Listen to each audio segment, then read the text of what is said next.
Tynn suppe. Ja, skål da, Alexander. Skål da. Da det oss to. Da det bare oss to. Vårs to. Bror... Som gamle der. Ja, bror i Nord-Norge. Ja. Han i myre. Ja, så han får ikke smake på denne svindyre whiskyen. Nei, som du setter uhorvelig stor pris på, si. Fikk den av Kim? Jeg fikk den av Kim. Kim-man. Kim-man. Kim-man. Det var going away present. En liten going away present. Det hyggelig det da. Ja. Jeg visste ikke at den var så dyr da. Nei, men føler du det representerer antall timene du har lagt ned?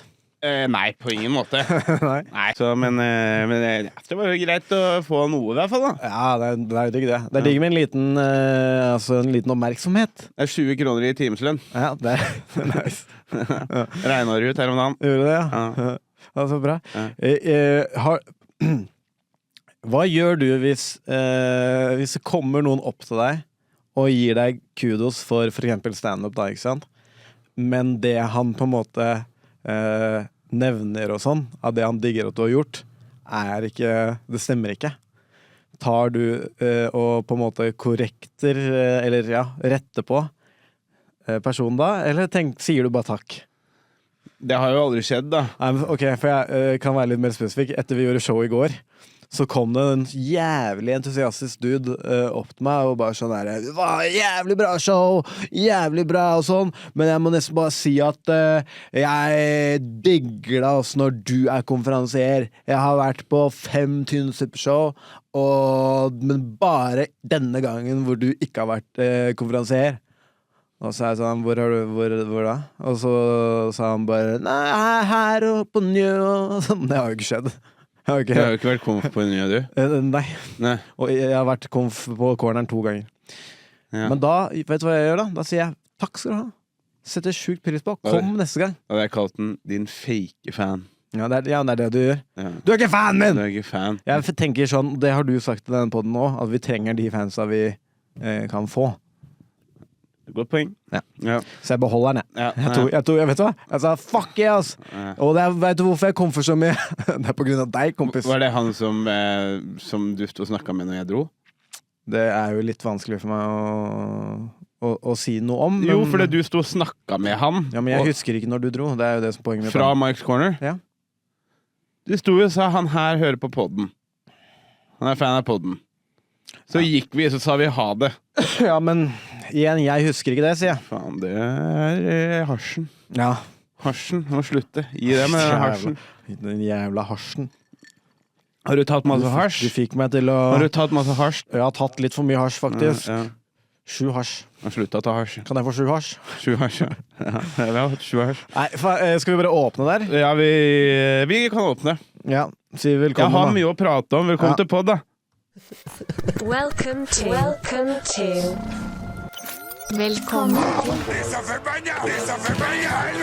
Vet du hva, dette her, det var tynn suppe. Tynnere suppe. Dette her var vann. Jeg kan jo ikke gjøre noe annet enn å si at dette beklager jeg dypt. Å herregud, det så pyset. Da vi i gang med en ny episode av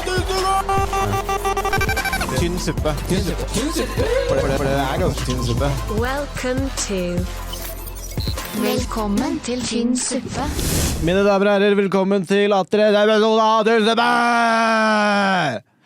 I studio akkurat nå det bare Christian Kokopop Papi og Alexander Sinneproblem Bastiansen. Ditt nye Christian Horebok Bastiansen. Nei, jeg tar den ikke til meg. Ok, men det det som... Altså, du kan ikke velge ditt eget. Dine egne kallenavn? Nei. Jo, det jo det vi har gjort. Har jeg fått lov til å... Du valgte Sinneproblem. Første gangen det ble sagt Alex Sinneproblem Bastiansen, så var det du som sa det. Det stemmer ikke. Men... vi går videre. Ok, jeg har... Det stemmer ikke, vi går videre. Ja, jeg gidder ikke å diskutere det. Jeg holder meg for god. Ja, greit. Vi har drivet... Du holder deg for god, jeg holder meg for god. Ja, men... Ok. Det var jeg som gikk videre, så det var jeg som holdt meg for god. Nei, vet du hva, vi går videre. Ja. Den god. Der vant du, faen meg. Ser du, delen av hjemme, så det fucking vant. Ikke ta fingeren din foran kameraet mitt. Unnskyld. Ja. Jeg Nå går vi videre. Jeg tenker meg ikke om. Ser du det? Det fikk en tilbake. Nei, vi har du sett på den Netflix-serien Physical 100? Nei. Det er sørkoreansk reality-show da. Ja. Bare masse atleter som konkurrerer. Og jeg og Igor ser det mye sammen da. Ja. Så første sesongen sammen, og ser vi på andre sesongen. Ja, dere har en felles appreciation for fysikk. Ja, altså på en måte, men så det altså det er en bra reality-show da. Så det er gøy å se på sørkoreanerne og sånn. Det er bare en annen måte å være på også. Jeg skjønner. Men det er jo på sørkoreansk. Så vi hører på sørkoreansk språk og leser teksten, ikke sant? Og så var vi ferdige med å se på det for dagen da. Og da begynte han å se på en annen serie, og da var det litt sånn kinesiske deler da, der de snakker kinesisk. Ja. Og da sier han, de prater kinesisk her. Det er helt forskjellig fra sørkoreansk. Jeg bare, ja, det er to forskjellige land. Det er to helt forskjellige språk. Og det er helt annerledes. Så da lurer jeg på da, tenkte han at det var sånn cirka likt. Ja, for jeg husker at jeg hadde den samme tanken når jeg var sånn 10. Nei, når du var 9, ja. Ja, så tenkte jeg liksom sånn, alle de som ser halvveis kinesisk ut, de har samme. Ja, samme dialekt. Ja, men det var ganske strikt feil da. Jeg skjønner. Men jeg synes det bare var litt gøy. Det er helt annerledes. Ja, selvfølgelig. Bra observert. Fin observasjon. Det er bra du lærer. Igor, din rasistiske faen. Nei, han er fantastisk mann. Sitter og finner ut av ting på egen hånd. Du, nå må jeg er nødt til å, for nå har jeg fått melding av gjesten vår. Ja. Han spør hvor han kan komme seg inn, så kan hende han her allerede. Ja, riktig. Are you here? Dette blir en engelsk episode. Ja, det er sant. En engelskspråklig. Ja. Det som er bra da, for dere lyttere, da får dere høre oss flotte oss som engelsken, men vi kommer nok mest til å si, jeg er sliten i huet i dag. Det er kanskje, du er opplagt. Jeg er helt grei. Klink, som Henrik sa 9 ganger i år. Klink. Klink, ass. Klink. Ja, for det som hører på da, Henrik Schatvedt var konferansier, og han hadde en måte å si at det er kjempebra på. Det var klink. Klink. Men Kristian, hvordan går det med deg i dag? Helt klink. Ja, det er bra. Klink. Hva jeg skal si? Hvis vi stopper opp, eller ikke klarer å finne det engelske ordet, så skjønner gjesten vår norsk. Så det kan hende at det blir litt sånn Nor-English. Ja, halvklink. Halvklink? Ja. Half-klink? Ok, 2 sekunder nå. Pinky. Kan ikke du snakke litt om hvem gjesten er da, før han kommer inn? Gjesten vår, det er da 5. grads svartbelte i jiujitsu, stemmer ikke det? Ja, det kan hende. Vi claimer det. Han er 5. grads svartbelte i jiujitsu, han er jiujitsu-treneren til Kristian. Han har vært en veldig snill mann med meg også, og har latt meg trene med dem noen ganger gratis. Ja. Virker som en allround veldig fin fyr. Han har levd et liv. Han har tydeligvis vært en surfer også tidligere, og konkurrert innen Brasiliansk jiujitsu. Det har han. Og så endte han opp i Norge. Og det er der jeg vil begynne å gjøre litt sånn investigative ting. For jeg har veldig lyst til å vite hvorfor Norge. For det lurer jeg alltid på når det er folk som kommer fra tropisk paradis. Ja. Hvorfor Norge? Ja. Så det er jo, ja. Dette skal vi finne ut av. Ja. Han ser jo ut som Zorro. Ja. Og så jeg tipper at han puler jævlig mye. Ja, det kan hende, det kan godt være. Det kan godt være, men det vet jeg ikke. Det har ikke innsikt i. Nei. Har ikke innsikt. Den er grei. Men det kan du også spørre noe om. If you fuck that? Ja. Ok. First before we go any further. Before we start. Teta, do you fuck a lot? Do you fuck a lot? Yes, because I fuck middle. Yeah, I fuck middle. If you fuck a lot, then I want to know how... I fuck medium. Fuck medium. And I think because my penis is medium, so I think penis size correlates to how often you fuck. Ok, dette her, nå går vi I hvert fall videre. Jeg må finne den. Må du finne den? Ja.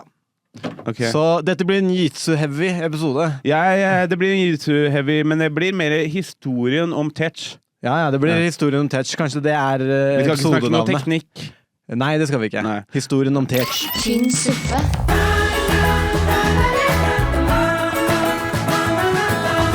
Mine damer og herrer, 24. mai er siste muligheten til å få med seg tynn suppe på Nieu før vi går inn i sommeren. Vi har allerede kjørt 2 liveshows på Nieu hittil i år, 1 i januar, 1 i mars, og nå kjører vi et siste. Vi har hatt kvelning, vi har hatt pisking, vi har hatt strøm, vi har hatt waterboarding på scenen, vi har hatt stand-up, og vi har hatt gameshow, og det skal bare bli gøyere, det skal bare bli villere.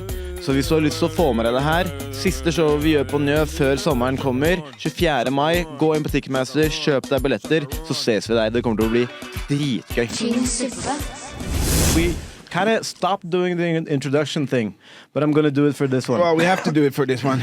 Especially since it's in English, I just feel so much more. Hi, my name is Ron Jeremy. I'm here to... So, today's guest, he's a jiu-jitsu master. I call him sensei when nobody's around. Uncle. He's a lion tamer. He's a snake hunter. And he got great tits. Eduardo, Teta, Rios, welcome to the podcast, man. Yeah, thank you guys. Thank you for having me here. How are you? I'm good. Yeah? I'm good. Good to be here. Good to... You're on Easter break? No, you're on the gym, so it's... Yeah. Yeah. I'm in the gym every day. Yeah. That's it. Yeah.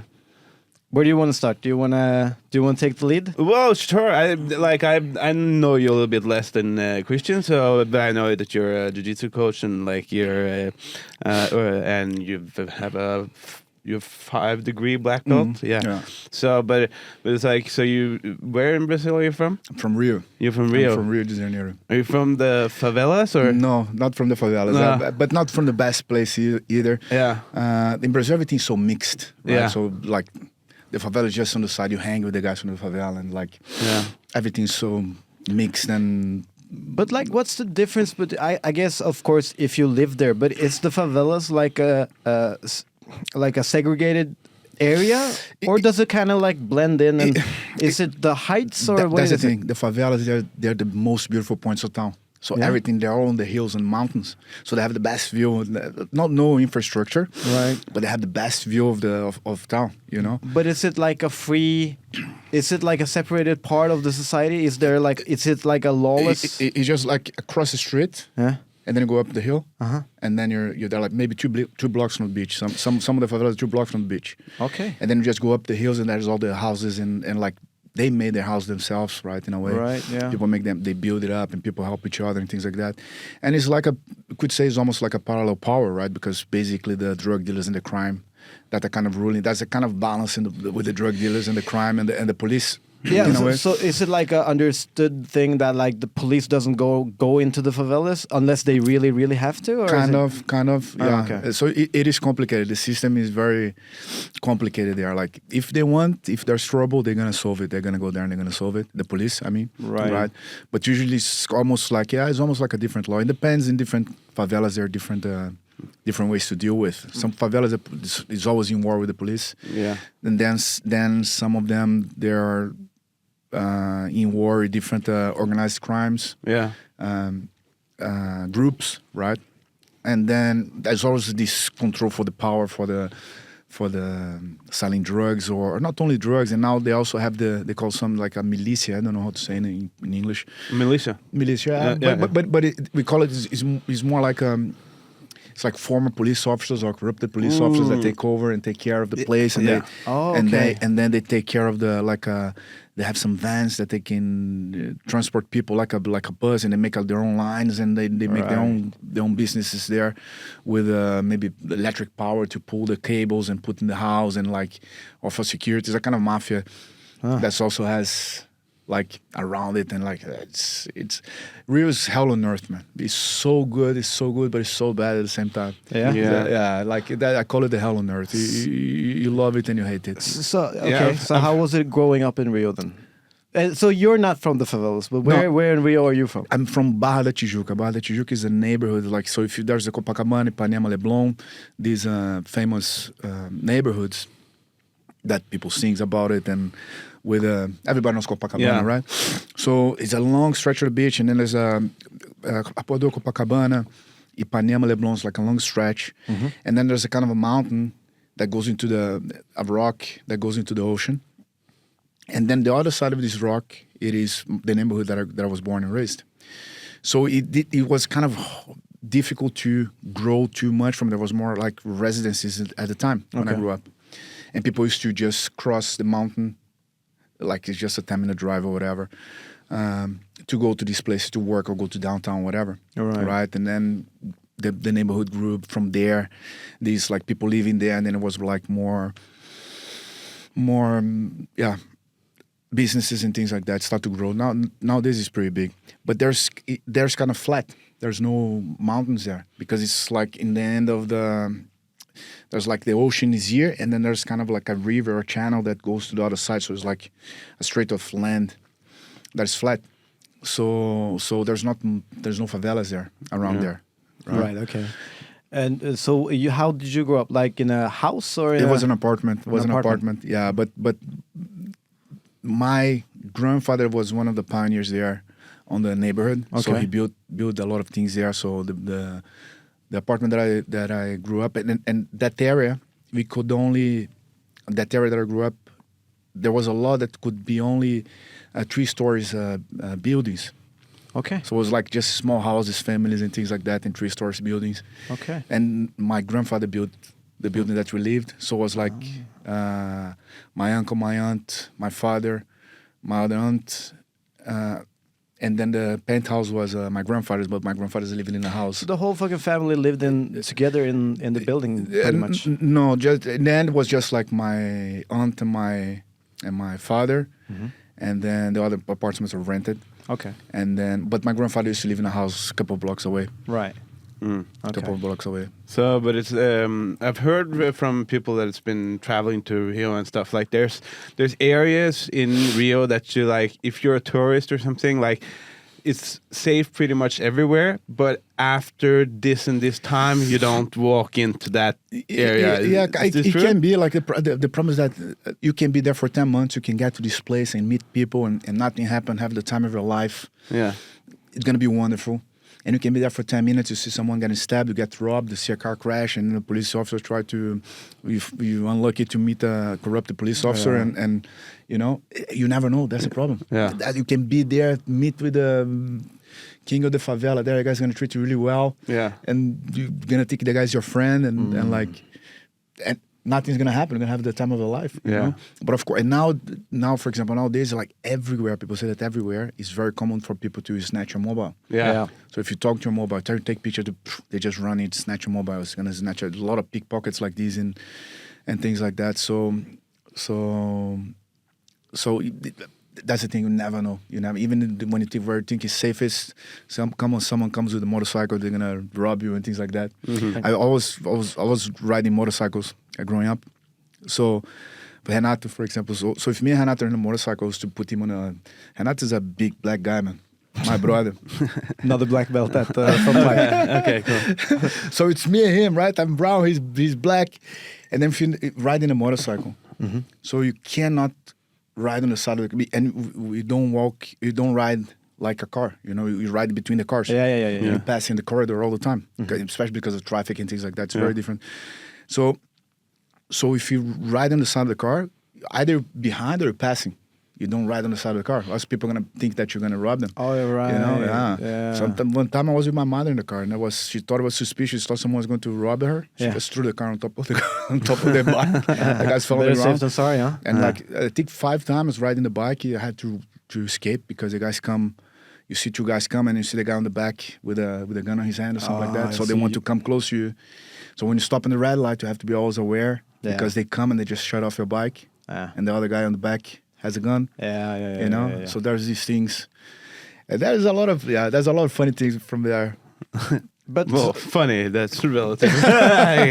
But so violence must be like a different kind, because we grew up in Norway, and it's pretty like we've seen some violence, but like it's not like a normal part of society. Every once in a while something violent happened, but it seems like violence is a way more like common thing. I could not, living in Norway now, I could always say that you can think like the absurds start to be common there. You know, for example. Yeah. When I was 15 years old, my 15, 16 or something like that, my grandfather gave me a revolver. Right. Here it is. Hold it, you're a man now. You take care of the house. And me and a lot of friends, the same thing happened, you know. He just gave you a revolver. He gave me a revolver. You're a That's man how now. it works. You're a man. Something happened. Shit. You can't defend the house. Because people used to get into the house and things like that. And, and my grandfather used to live in a big house, so he had like he used to show me where he had like guns in different places. It was a big corridor, and they had a shotgun on his room. He said if his room was on the side of the end of the corridor, and it was his room, and then my father and uncles and aunties' rooms. Someone comes in, right? There's only one way to come. He's gonna come in the corridor. I just put this shotgun on my hip, and I'm gonna shoot them. Whoever tried to walk into this corridor, you know. So it used to have like guard dogs in the house that would like a. Did you have like burglaries a lot? Yeah. The dogs used to bite people all the time. Oh yeah, so to catch people. Fila Brasileiro, like a huge mastiff, Brazilian mastiff. Just to catch people, like not all the time, maybe half a dozen of times. Yeah. But so like that's how also many? Thing, like, but everything is kind of like that thing. Like he gave you a revolver, and like it seems like I don't know. I don't know. I didn't know that many Brazilians before I met you. But like you've always had dogs, right? Yeah. But it seems maybe like having a dog in Brazil also means that you have protection. Yeah, that's way it. more than that's it. That there, especially when I grew up, there every house they have like dogs, and we used to, as kids, we used to run away from dogs in the street all the time because the dogs are going to be out. Yeah. And like, or dogs that would be in the kennel, they just lose the dog off on the night to be in the gardens. It was really like the dogs dying of poison because people would throw poison to try to, get into the house to get through them. Yeah, so I have to train the dogs to don't eat anything that the people throw through the wall of the garden. Wow. So, it's a different world, man. Yeah, but it's like I feel like a lot of places there is a lot of crime and violence and stuff like that. It's always because like there's a lack of opportunity, right? So like I bet you grew up with a lot of people that ended up in that side of the life, sort of. Yeah, man. Yeah. That's crazy, you know. Like that's many stories about it, and I also have many stories of people that made it. Yeah, you know? yeah. Especially through the sport and through jiu-jitsu and things like. Or of course, if I think it was either education or sport, a good education sport. Nobody just like made himself out of nothing. Mm-hmm. But I used to teach in a project in the favelas, right? So the kids training there, they had to be in school, and they had to show their grades and show they were in school and things like that, right? That's good though. Yeah, so a couple of things happens there. So sometimes at the time was a lot of conflict with the police so many times we're shooting and people have to lock ourselves inside of the room and they just stay there until everything gets calm and the kids just sit there, that's normal, and then they go out and that's fine and like they know already. So one of the kids, I think he was 13, so he came late, professor. Here he is. I'm sorry, I'm not going to train anymore. I'm not in school. And then he had like a rifle tattooed on his forearm. Oh shit! 13 years old. Oh shit! So I'm working for the guys now for some time, and like if I'm in school and I need to help home, the guys gave me so much for every day, and I have a gun and I have like some respect here in the community. So what did the rifle means? The tattoo? Just because it wasn't a crime. In the gang? It's a gang tattoo? It wasn't a gang tattoo, but just mean that he was committed, like to say, now I'm in this life now for,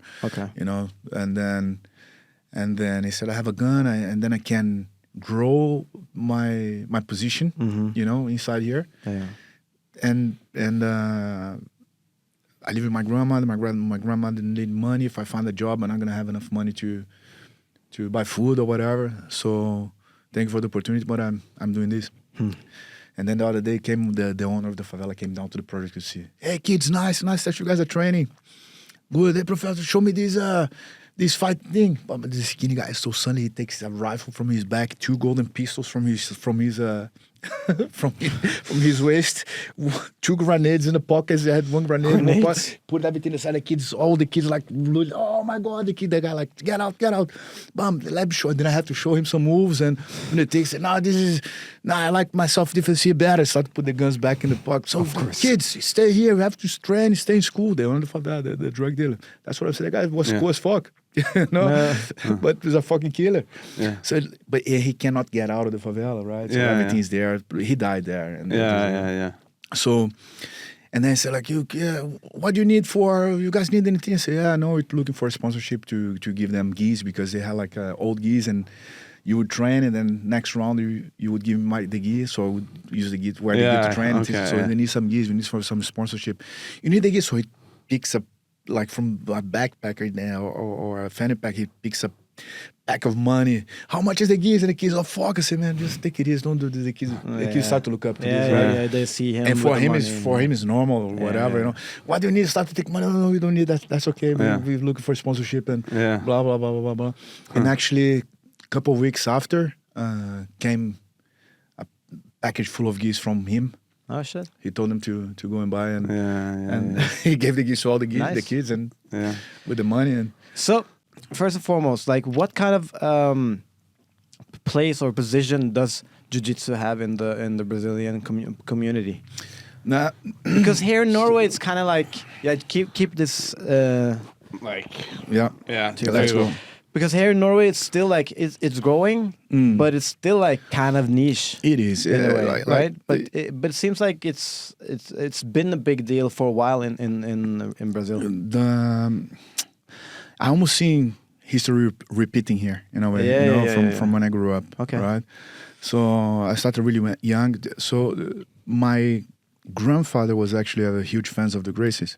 So he was watching Mr. Helio fighting in Brazil, and they're all like immigrants. My grandfather came from Portugal. They're all immigrants. They had businesses together. Everybody there after the war, and so forth. Right. So they're trying to make it living. So they all knew each other, and actually, this community like really admired the Gracies and Mr. Helio and Mr.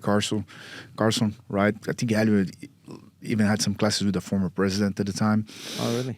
So, and they were pretty famous, you know, like 1940s maybe. The Gracies. Yeah, 50s and 40s. Can tell the people for the people who don't know who is the Gracies. The Gracie family is the family that developed the jiu-jitsu that we see today. You know, when they started the whole trend. Can I just? Wasn't there another dude as well in Rio or something? Freddie. Father. Yeah, it's another lineage. Yeah. Because to be honest, like there's a very very good book from Robert Drysdale. I think it's Red Belt called Red Belt. Okay, nice. If I'm not wrong, because he has a couple of books that can be mixing, and then he goes to backtrack all this history, right? History. So jiu-jitsu is something from many thousands of years. Yeah. So there's a story that comes from India, China, Japan, and basically like the karate or whatever it is, karate or judo, whatever, everything can come from the same source, right? The terminology in Japanese means basically the same thing for everything. So, and then like Mr. Jigoro Kano, that was the founder of the modern judo, right? So he developed a system and he put in the University of Kyoto, which actually, besides being like a sport and a combat sport, was a tool of character education. So that's why they put it in the university, you know, through all the discipline. And then of course I had the combat side of it. And I can be mixing the history a little bit, but after the 400 years of war in Japan, right, there was not allowed to practice martial arts for combat, right? Any art of war. Yeah. Oh, okay. They wanted peace.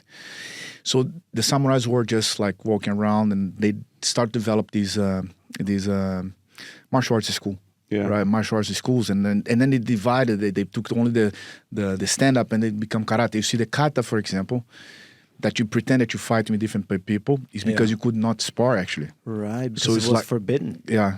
Right, you see Aikido, for example. The Aikido is all the judo movements and the torques and things like. But the guy give the movement to you, right? So everything. So even if you see like old images of Jigoro Kano, Mr. Jigoro Kano, the judo is like it's almost like they're giving the position. They walk and they give the position and things like that. So everything was kind of masked into these, and then came a lot of the philosophy of the sport or the martial arts and blah blah blah blah. There was these things boiling there. more or less. I'm breaking a little bit, but more or less like this, right? So the newaza. So imagine like the guy's very good at the karate, the real shit karate, the one that you're looking for. Like my hands are the sword. They're gonna throw a punch. They're gonna break your skull, right? And that's the old school thing. And then we fight. You lost the sword, our weapons, and then like, okay, let's go. Boom. I want to kill you one punch through your heart. Right, I can't. They're gonna grab you. Then it becomes judo. And then the judo is not the judo to score points. The judo is the judo. They're gonna throw you on your neck. They're gonna throw you on your shoulder. They're gonna break your shoulder. They're gonna break your neck. They're gonna make you pin your head on the floor. Right, and kill you there. And if I couldn't, I have the newaza that I can neutralize you and control you and strangle you or what's hurt it called? you. Newaza. Newaza. Yeah, that's in judo. That's the ground. The ground. Yeah. Part. The newaza, tatawaza. Yeah, I have to remember. I don't remember the names properly. But newaza is the floor, right? Yeah. So and then Mr. Count Matsui Maeda was a diplomat that was direct student of Mr. Jigoro Kano. Right. So he came to Brazil as a diplomat, but he was already Kano judo fighter. And I think he was a little bit like a rebel or whatever because he was doing real fights. And Mr. Matsui Maeda, he does in the history says that he used to do a lot of catch wrestling and some things that he had a lot of fights. So he is the one that started to teach Brazilian Jiu-Jitsu, the one that started teaching history in this timeline. That's the guy that brought Jiu-Jitsu to Brazil. Okay. Right? So he met the Gracie brothers, and then they start to learn. They start to get into fights, right? And got a lot of fights and blah, blah. Some fights were fake fights, and they promoted the sport from there. Started to promote like from real fights. And then Mr. Carlos and Mr. Elias, that they were the guys that were promoting the sport in a nice way, getting real challenges. You know, like in history, people that's what's in history is that everybody says on this red belt or coral belt or red belt or book, they say that everybody did like fake fights to promote and make money and blah blah blah. The only one that never accepted a fake fight was Mr. Helio Gracie. Okay. He was always fighting for real. Okay. You know, all the fights. He was challenged the best judo player in the time, Kimura. Mm-hmm. Right, the name of the submission. Yeah. So it's named after a fighter that was beating up everybody. Was like 30 kilos heavier than Mr. Helio, and Mr. Helio fought for, I don't know, a couple of hours or 50 minutes or 1 or 2 hours. I've seen this that footage, video. right? Yeah. And then he actually breaks his arm and he doesn't tap and he wants to keep going. Wait, Kimura broke Mr. Helio's leg. Shit. Yeah, and it's like, you should see the footage. It's wild. It's like black and white, and you see like in the ring. Yeah, he's so much bigger as well. Like, and it's just like, it was for an hour, right? Yeah. 50 something minutes or whatever. And he was killing everybody in 2 minutes, you know. And he fought for this frail guy. So who won? Kimura won. Okay. Of course. He broke his arm. Fuck yeah. Oh, okay, so when the arm broke, they stopped the fight. They stopped the fight. Okay. They stopped the fight. Okay. Kimura, for those who don't know, it's a shoulder lock or and a man as well. Huh? A man as and well. And a man.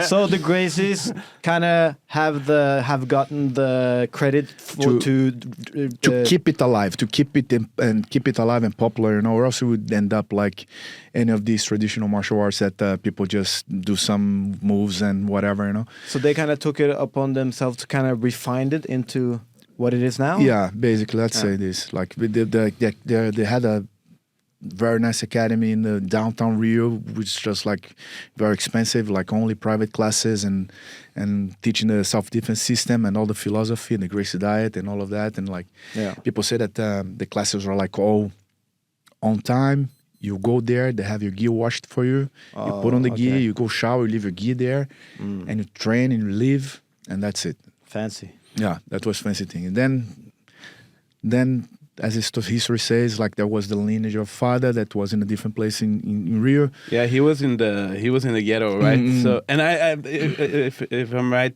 I think father challenged like his gym against the Gracie's gym, and he father's gym won. Yeah, I'm not sure. There's a lot of different stories. It probably happened, and like and there's so much history. There's so much things were boiling so much at that time. Yeah. And then after Helio was basically Mr. Carson, that was the champion of the family.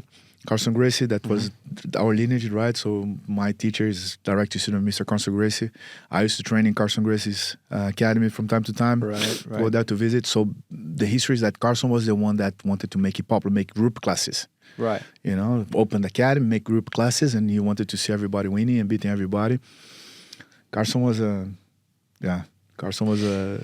So just let's separate a little bit. Yeah. So you said lineage. Yeah. So explain what that means. The lineage, you just like the sport is kind of like the Brazilian Jiu-Jitsu as it is today is kind of really kind of new because you can backtrack where your belt came from. You know which lineage you following, right? For example, the father lineage or the Gracie lineage or whatever. So for example, you can say that you come from Matsuyo Maeda, Mr. Carlos and Helio. And then Carson, right? Carson, Libório. And then Libório gave me my teacher, they trained me to the black belt. He just got his coral belt now after 31 years. Libório, man. 31 years in the black belt. He was the first world champion in 1996 when the world championship started.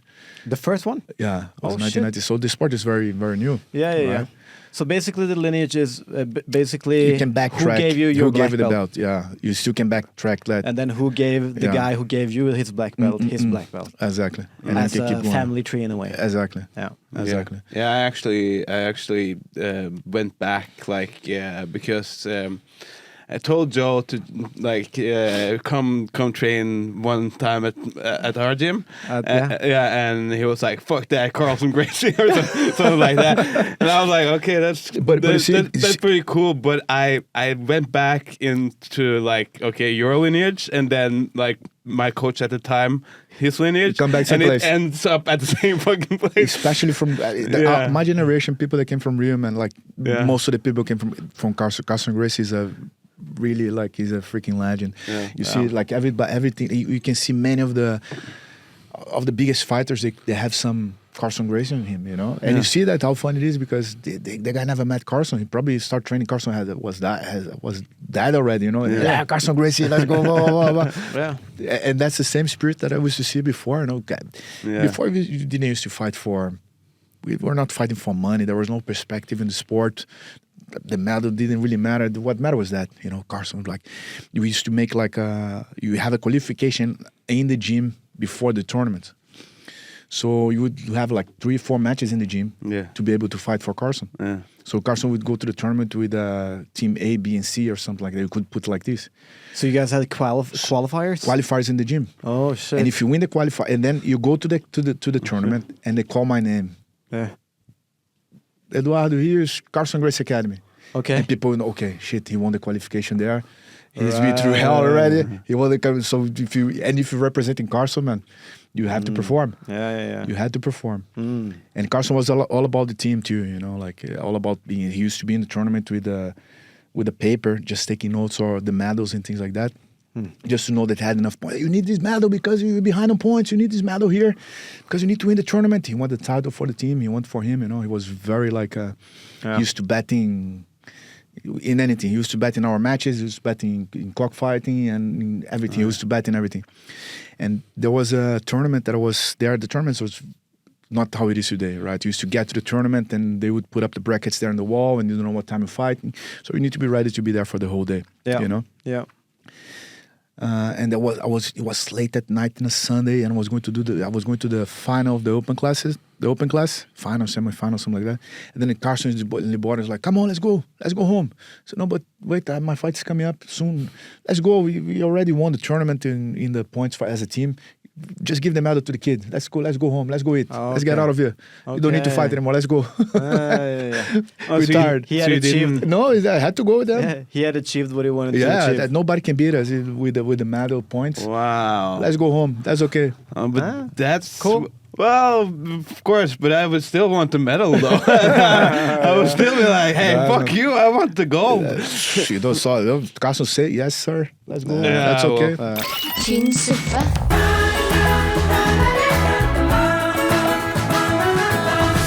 So jiu-jitsu, like in the Brazilian community, because now it's fucking huge, right? But it's huge for us, right? But it's still very niche. So still niche in Brazil? It's growing. Like people know a lot about this. In Brazil, like especially in the 90s, there was a very bad reputation for Brazilian Jiu-Jitsu. Okay. Right? Because there was a lot of people that were... Brazilian Jiu-Jitsu is effective, right? So people would learn a little bit and then they would get trouble on the street, right? And maybe the chicks would like a fight that or whatever, so the guys wanted to, and that's they were late. No, I actually started. You just wanted to grab because some because I got my ass kicked and I didn't know what to do. Then you wanted to grab some dicks in the. Mat. Sure. Yeah. Get some balls in the face. Yeah, every day. People don't know, man. That's a funny story about this too, dude. That's the thing about like jiu-jitsu is really hard, and it's actually but like sometimes you like it's pretty gay too. Like sometimes. One time I told this story to Chris. I was going to Croatia. Yeah. And I was on the plane and was reading a book and just minding my business and like there was a gay couple by my side. And they were like kissing and very happy and trying to shock a little bit or whatever. Right? Yeah. And then suddenly one said like, you have to stop, slow down. He looks mean. He looks like, and I look at them, no, man, just do whatever you want. And like, they're like, oh, no, I'm sorry. So I talked to me and said, man, if you only knew what I do every day in my life for a living, I can bet that I've been grabbing more dicks. It had grabbed more dicks and had more balls on my face that you're ever going to have in your life, man. And I don't like it. I'm not gay. And they got like, what do you do? I said, no, it's Brazilian Jiu-Jitsu. No, it's like capoeira. No, it's like wrestling and judo and blah, blah, blah. Fighting, you see the cage fighting when they grab. And then one of the guys said like, I used to wrestle when I was a kid. And then the other one looked surprised. No, you wrestle? Yeah, I used to wrestle like a kid. When I was a kid. I think every boy should wrestle. Every kid should wrestle. And the guy was very surprised, I say, yeah, cool. I say, yeah, I think that's when I found out that I was gay. So if you're not gay now, you're not gonna be anymore. That's okay. So you're in a good. Yeah, I remember like there's many different like scenarios that happen, but there's one that is like burned into my head. Like I was in the bottom and I was trying to sweep him. Yeah, on the mat, like I was not in bed. No, but I was bottom side control or something. I was trying to sweep him, and I remember I was like in panic. So I was like, and I remember just feeling like I had like full cock and balls in my hand, and it wasn't dirty, like, man. huh? That's dirty, man. Well, I let go once you realized. Once I realized, but still, it was like, and. After you like both know what happened, but you're not. I mean, every time you try to when you fall in love with jiu-jitsu and you start talking to people about it and you try to like get people to come, right? And then when people say like being that intimate and on top of each other and shit, and a couple of times I've tried to be like, nah, it's not that, man. You're not that much. But that's the thing. But for us, it's so normal, right? Yeah. So like when you play, it's just the way you see it. Like I don't see anything on the mats, man. I don't see girls, guys. You don't see anything. You just like everybody's such in a good mood in a different place in their head. If you think something like this during the match, like our brother did, you are sick in your head. And at the same time, like at the end of the day, you're kind of going to war at each other. So. You don't have time to think about it being intimate or like nothing like this, No, you're not. But from look outside when you don't know what it's about. When you watch from the sidelines, it looks. That's so hard. For example, with the beginners, right? So if you're gonna say first time and then you put them in the going into the close guard here, I'm gonna show you something from the close guard. And they put someone with their legs open on the floor, like, okay, what is this? You have to start slow. If you don't know what the close guard is when you open your legs and you put your legs around your opponent. And you kind of keep them, and that's why I call the close guard. You close your feet behind their knees, and if you don't know what it is, that also kind of looks a little sexual. I like to call it a power bottom. A power bottom. Because you have a lot of power in the guard, but still you're on bottom. But still, like starting jiu-jitsu, like I've just been doing it for like 2.5 years or something. But it's like it's hard to like jiu-jitsu when you're starting. It's after a little while, it's like it gets fun when you start to have those little wins. Yeah. That's it. So that's why it's important to find a place that they have a nice beginners program. Yeah. Right. So if you know how to start, and that's for example what I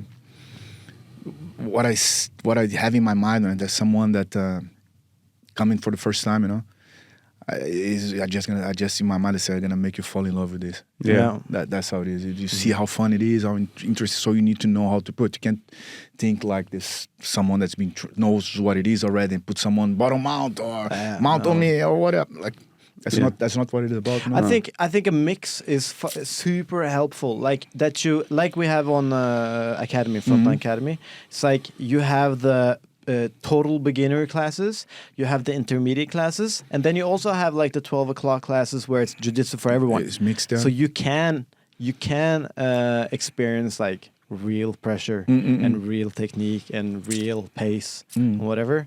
But you can also just go to like beginner class and not have to like worry about getting fucking... Yeah. Everybody's beginning, everybody's starting, the instructor is taking care of you. Because how many white belts, like I see, like before you're a white belt, you just jump into the class in any class and then train, you know, you catch up, you learn. Yeah. Like we say like my friends and like even more like my generation or my teacher and things like that, we're the survivors of the time, and we would stay there just who's left, you know. Yeah. They don't want you. It's like, ask to leave. Say, no, I want to stay. No, leave. No, I want to stay. There was not much about, no, stay here. That's good for you. Whatever. Like, right. But starting as a kid was natural. Was more. So when did you start? I started like my first contact when I was really young. I was maybe 5-6 years old or something like that. Because your grandfather was a fan? My grandfather was a fan, and he used to talk a lot about them. My uncle used to train a little bit. And the neighborhood that I grew up is Barra da Tijuca, right? So Gracie Barra started in Barra da Tijuca, right? And everything came from Carson's Gracie Academy. There was a split there, and so forth. Some things happened. They opened an academy there. And at the same time, Mr. Robson Gracie used to live in the neighborhood. So Mr. Robson is the father of Ralph Gracie, Hansel Gracie, Ralph Gracie, Hansel Gracie, Ryan Gracie, Flavia Gracie. So they're all in the neighborhood. So everybody knew the Gracies. Like many things were like, was even better to talk to Mr. Robson to fix in the neighborhood than talk to the police or whatever, you know. Right. And they were like, they used to take care of the neighborhood in a way. And everybody knew them, and we were all kids and we were all surfing. And then there's an older brother that trains and used to hang in the academy and used to have like some summer courses maybe, and then start slow like this. And everybody would be like, listening to hear the stories of the Gracies and the Hansel Gracie and Ralph Gracie and Hickson Gracie, you know, like when you're a kid, people want to be Batman or Superman. We wanted to be Hickson Gracie, you know? Yeah. That's how we want to be, you know. And you see like there on the beach, I'm surfing or whatever. There's a trouble on the. I've seen like as a kid, there's a trouble on the beach, and you see like skinny Hansel, just beating up a big guy, laughing with a smile on his face, you know, without hurting him so much, and ask the guys guy to stop. The big guys asking to stop, and that was pretty natural. Just to open the door, and it was jiu-jitsu everywhere, you know. Even so, Hansel, how old is Hansel now? He's 50-something. So, right. So he's what, 15 years older than you? Might be, yeah. Okay. Might be. Allegedly. Yeah, allegedly. He looks good. He looks good. He looks good. No, but I don't know how, like, the people who listen to this podcast, these are names that are like fucking legendary. Mm-hmm. But who you just basically was around your whole childhood, right? Yeah. It's wild. They used to one time I was on the beach, they used to blow my mind because everybody used to live and hang on the beach and things like that. Everybody's on the street. So one time we walk on the beach, and then my mother said, "Hi, what you doing in the trash can?" And he was like, no, get out, get away. I said, hi, get away. I was so smoking, get out, get away. Inside the trash can. Inside of the trash can. And then we walk a little bit in hands, and I think half was there and some other guys, maybe 20 meters away, you know? And then my mother, hi, is there in the trash can? What you guys do? No, he's going to stay there until he picks a fight. When he picks a fight, he can't get out, he can't get out of there. So if you look back, he's like, motherfucker, from the trash can. Come here, motherfucker, I'm going to beat you up. Fuck off. Screaming so at you people. tried to get somebody to fight him? Yeah. And then he could only get out of there when he fucked up initiation. Like, you have to stay in the trash can until you pick a fight. Or don't come home. Things like that. The guys are laughing. He knew that if it was some trouble, that the guys were going to run and help him and whatever. And yeah, that's funny. But you also used to like competitively surf, right? Yeah, I did for some years. Yeah. So, but like, is surfing sort of a thing that's very normal in Rio? Like, we live by the beach, right? And the surf culture was so associated with the jiu-jitsu surf culture there. And like everybody loved surfing, and Rio was this boiling place with culture in sports, and was you're surfing, you hang gliding, and you fighting and or playing soccer, whatever. You know, if you can't play soccer, go fight. Yeah. In the year that I had to decide if I was going to be. Yeah, that's what I was thinking. Like, jiu-jitsu and surfing, it would be hard to like balance. Yeah. So now the circuit wasn't as big as it is today. You know, it was just small tournaments in surfing around or surfing. In jiu-jitsu too. Jiu-jitsu was very small. Yeah.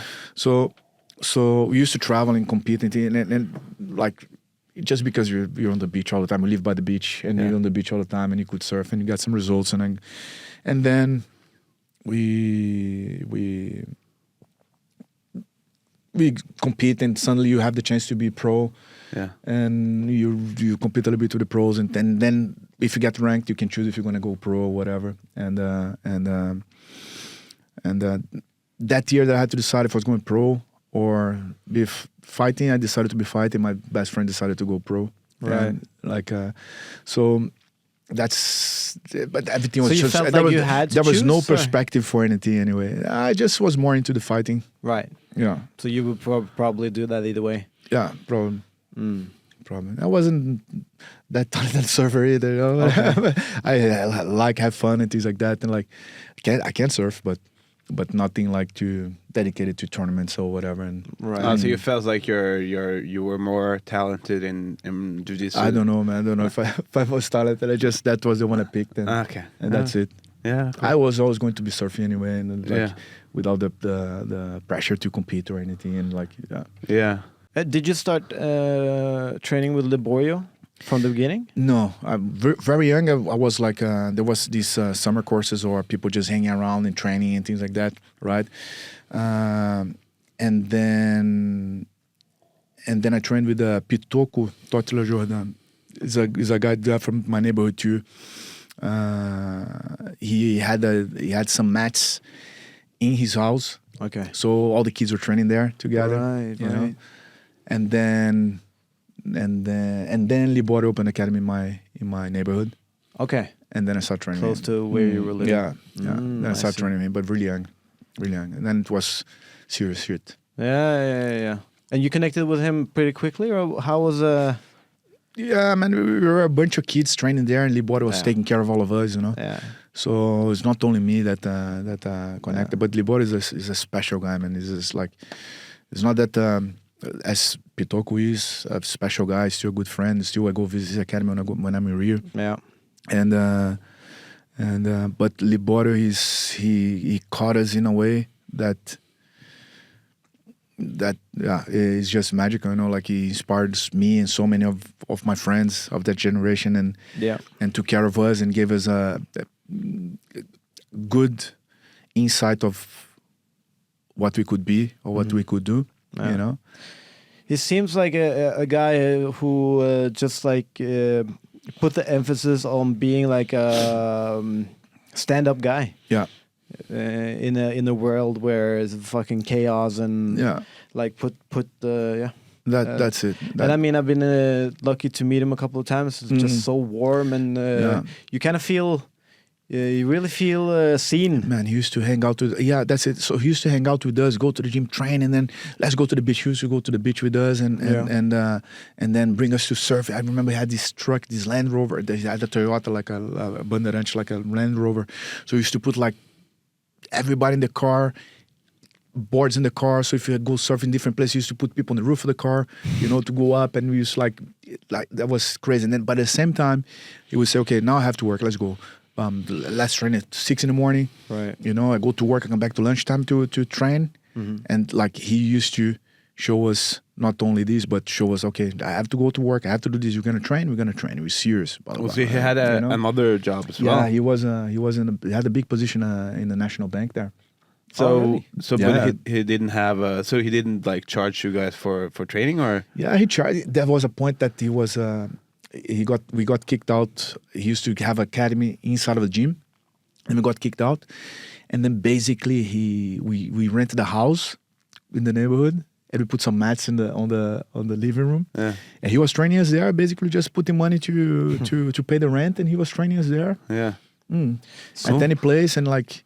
So where did he I guess he was trained by Carlson, right? Yeah. So he probably just learned it from him, and yeah, really nice guy, man. And it's weird when you meet somebody, because I met him when we traveled, and then he just came. He just stopped by the house, and he was just like, this nice, a little older fellow who was like really nice or whatever. And then when he came to the academy in Norway, I realized like how big of a deal he is. And how big of a legend he is. And I read about him after, of course. But I was really ignorant to like how big of a deal Libório is in the sport. What I've seen that guy doing on the mats, man, you can't imagine. He was like, it was so nice, so much ahead of most of the people, and and his dedication and his passion for jiu-jitsu. He used to sit with us, even like. We used to train, and then it was us and Ricardo Libório and some other guys that wanted to compete. The guys coming from Nieu outside of Rio, on the other side of the bay, Guanabara Bay. There's a town there. So they used to drive to us, and he used to get some VHS tapes and watching matches and trying to analyze the matches and things like that, and sit down there with us and drilling the techniques and try to develop a game for everybody, strategy and tactics, just because he loved it, just because he loved us and he loved the sport and he loved the team, the Carson, So it's so every day with him is so inspiring, and you see him going through his problems and his struggles, and he's okay. That's how it is. Let's keep going. Let's go and let's keep moving forward. Yeah. He probably realized what kind of a position he had and what kind of impact he had with you guys as well. Yeah, I guess. Or he's just him. He's just like that. He's just like, if he's here, and if you're here with him, and then you're gonna say whatever you say that you have a problem. Says, hey, you know what? I know I gotta talk to this guy here. Let me call him. Hey, talk to that's my boy here. Talk to him. See, and he's trying to fix things for you all the time. And and one time I talked to him. I asked him like, Master, you're too nice. You're always trying to help. Sometimes you get screwed over because of that, Yeah. And people take I advantage. get pissed and said, you know what? I do this because I like to help. That's selfish for me. I like to feel good when I help people. Right. Yeah. I'm selfish on that. If I can't help, I'm gonna help you. I'm just it satisfies me. Yeah. I don't want anything back. I just want to help you and. Yeah, I've heard that before, that they've done studies around it and stuff, like helping other people will actually, that's what will give you fulfillment. He just likes it. He just like to, that's it. Yeah. Tynn Suppe.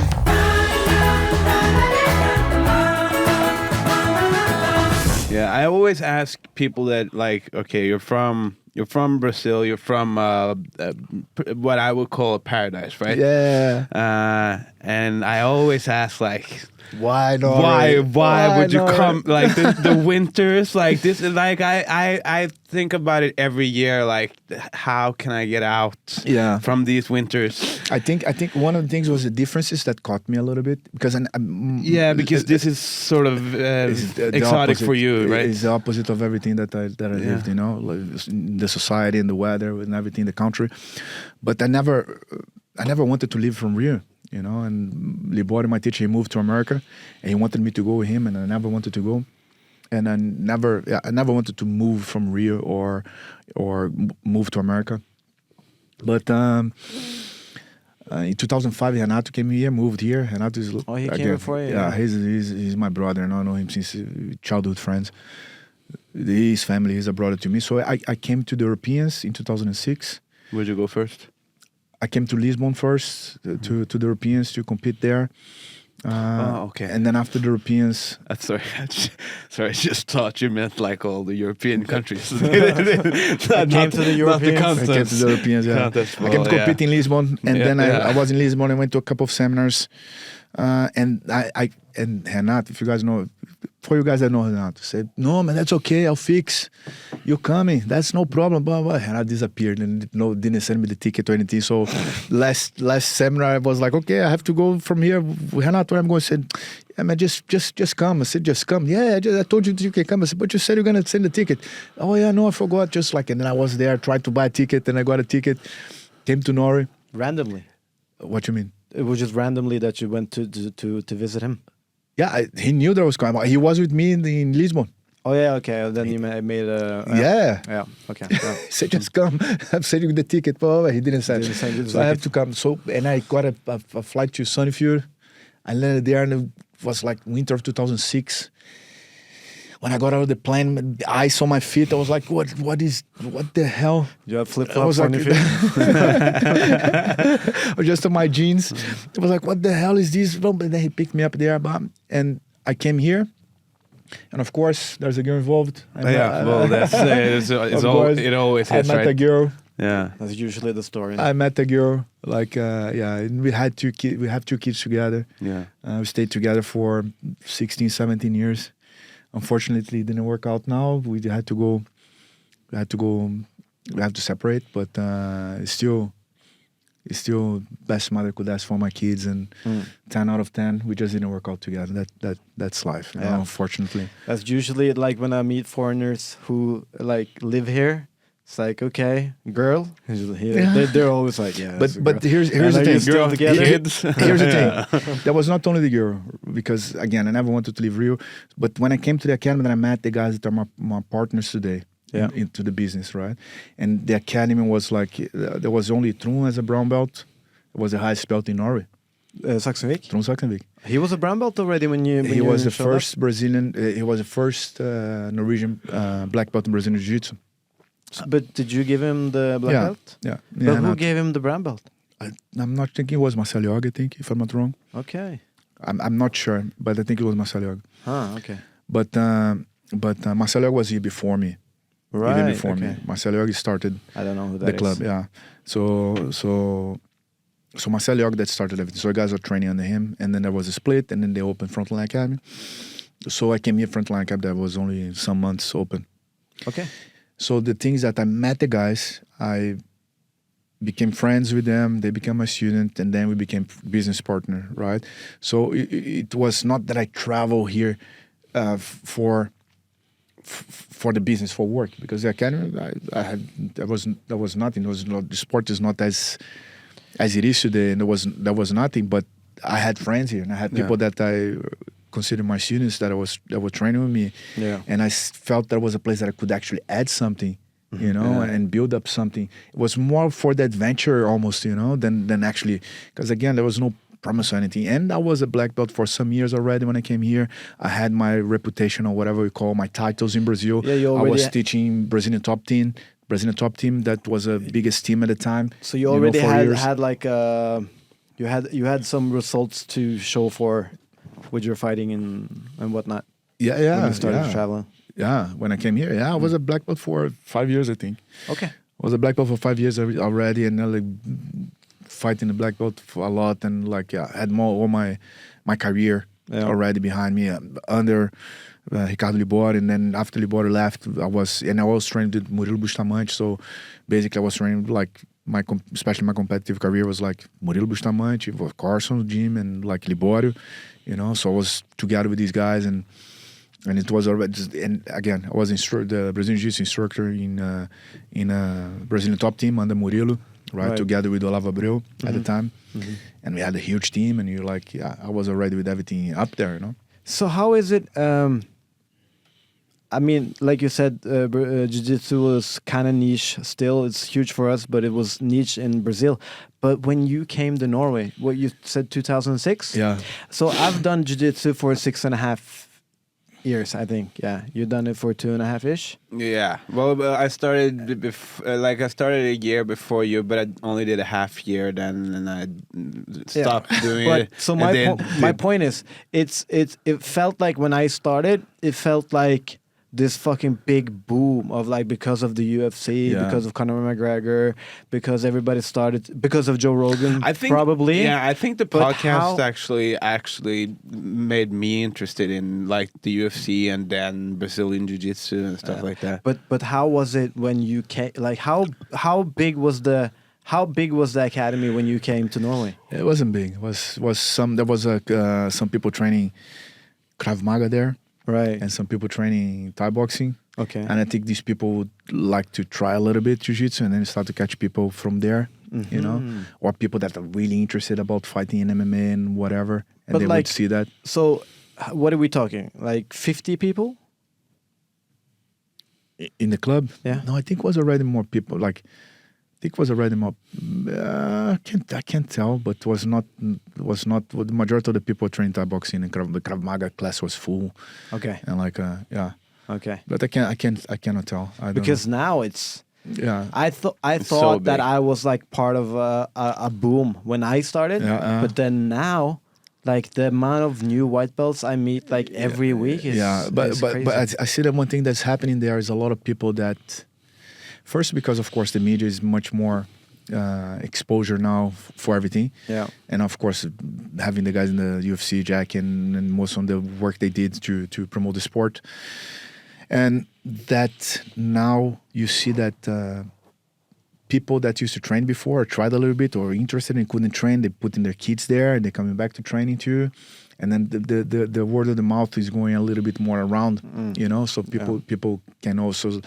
It's like, it's many years that we put in the work there, trying to do a correct work there in Frontline. It is interesting how, because I think it wasn't before I started listening to the JRE and watching the UFC and stuff that I kind of got interested in like, okay, there's something called Brazilian Jiu-Jitsu. Oh, it's on the ground. There's no punches, there's no kicks, blah, blah, blah, blah, blah. But like all the other martial arts has been so like visible through pop culture, like Bruce Lee. And I mean, I guess striking is really easy for people to understand, I guess. It's way more primitive. Way more, yeah. But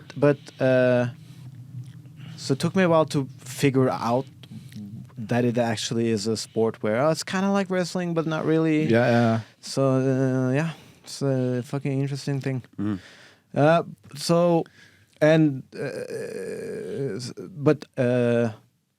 So maybe 100, 200?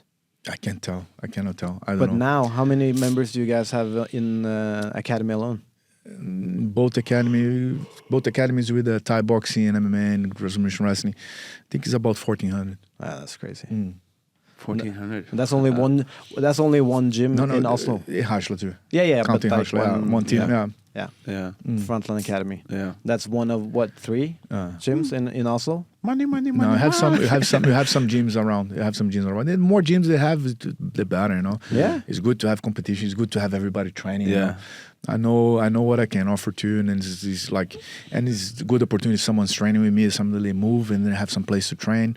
There's a lot of small academies popping everywhere now, which is I think is very good. Yeah, I think it's very good. The competition is good too. I don't want to be the competition only. is always good. Yeah, Monopoly is usually never. It's never a good thing. Nah. But it's also good just for jiu-jitsu. Like, Yeah. It's like expand, it's expanding and like you can learn from each other. Like I've trained at your guys' place.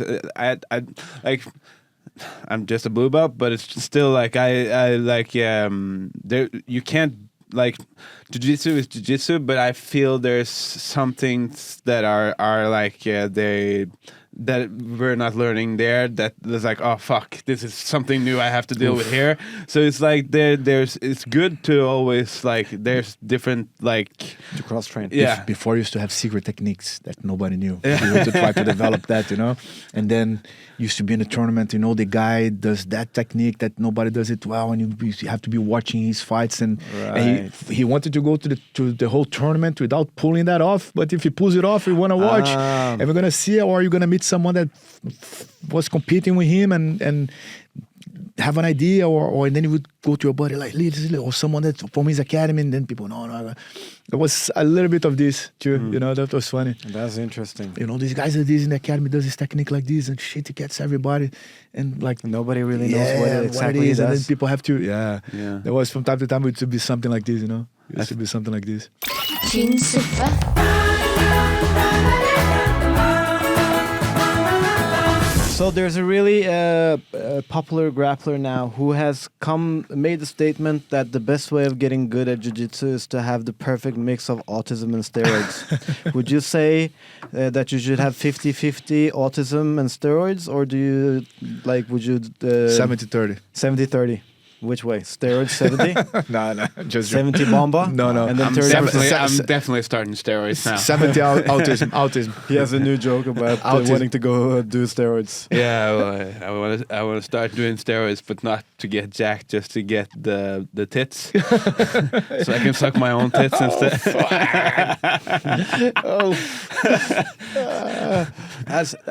That's also interesting, because we could just before we end this thing.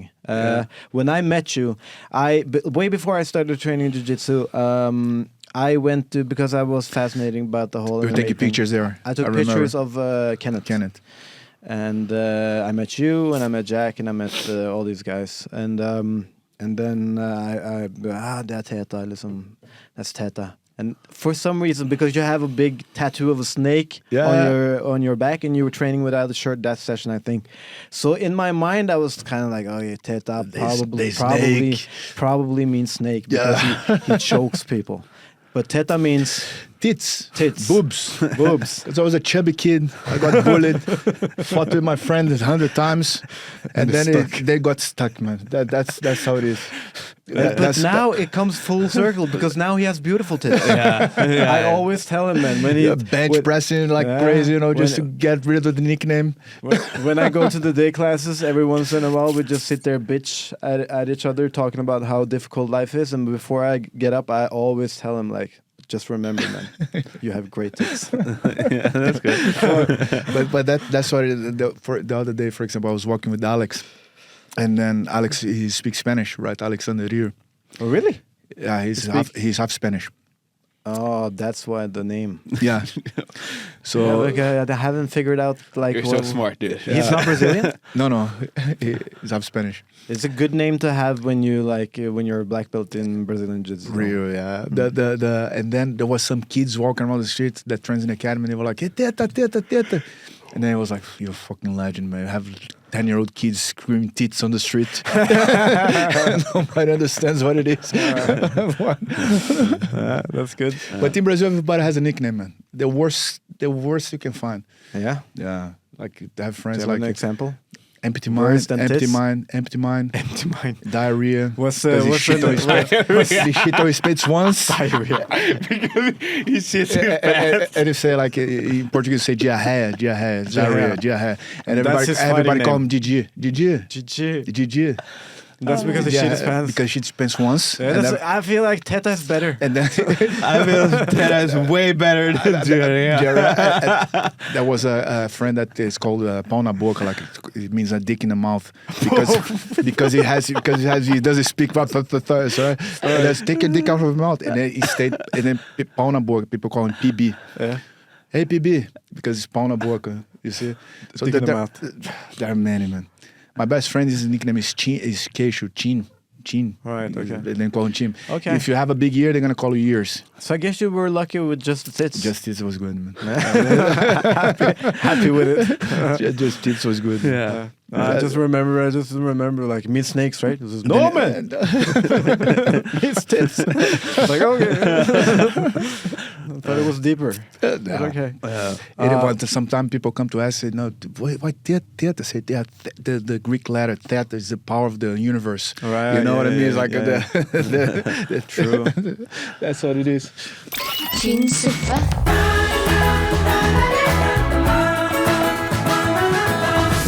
You told me a story because you grew up with your mom and dad, but then your mom died when you were like 15? No.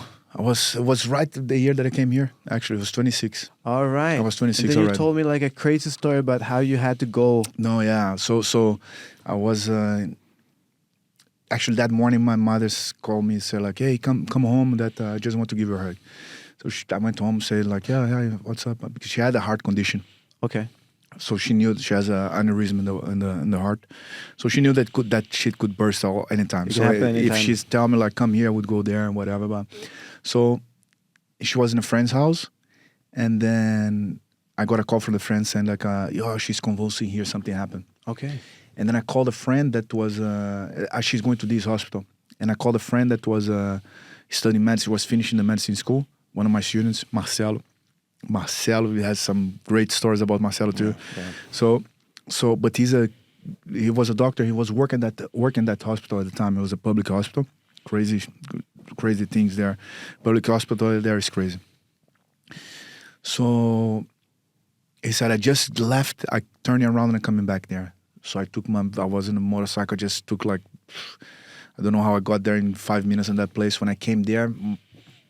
He was coming at the same time, and then let's go to the emergency there to see what's up. So basically, I was there. I went to him in the emergency. I was holding her head, and he was on top of her, trying to massage the heart and checking everything. She was on top, mountain on top of her, massaging, doing the massage and trying to do the things. And then he said, "She's gone. She's died right there." And then her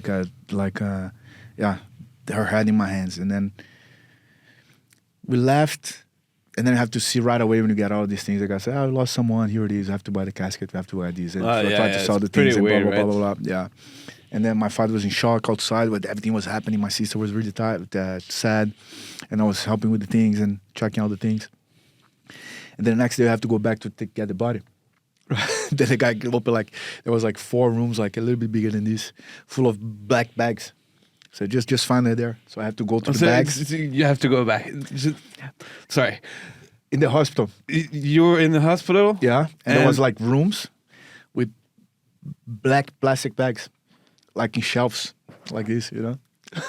And he told you, just find her. Yeah, like, what's her name? So just find her. I had to find her.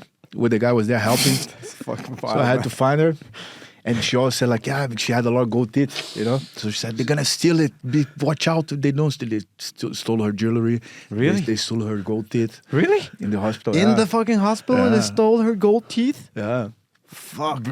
Wow, that's wild. First thing I did was to check her teeth to see if the gold teeth was there. She said she told me, "Fuck." Because this story fucking burned itself into my mind. But how many? How many bags did you have to go through? I don't remember some. A dozen, maybe 11, 10, 11. Until you found her.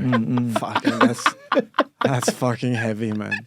I don't know how. They don't keep a tag, nothing. There was some tags, but like the written was not well written, and some of them didn't have, or like. What kind of place is this? Yeah, real man. It's crazy.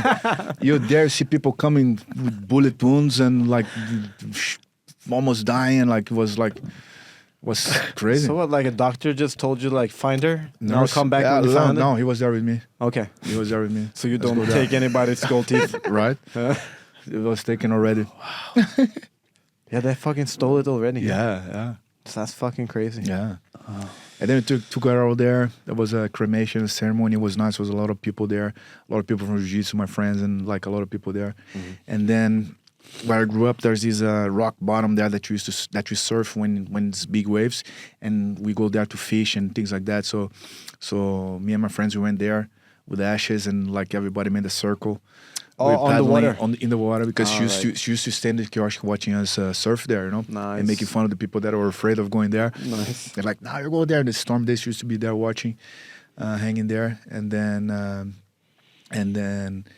that place is kind of special for for us that are local from there, you know, because you can fish there. There's some wood wave that only the locals can surf when it's big. And then everybody we went to this rock bottom, and then everybody made a circle. A guy that was more religious said a prayer there, and I put the ashes there, and everybody threw a rose. And nice. Then from time to time they come like, I was surfing there with your mother, blah, blah, blah. Nice. Yeah, I've seen some, usually when people die in surfing, they do that, right? Yeah. It's a beautiful way so we like them. To send somebody off. Yeah. It was actually quite comforting to be there, you know, and see her living in a way, you know, like, it knew that it was going to happen anyway. So, so it's quite kind of comforting to go through that in a way. Nice. Still in the morgue. What the fuck?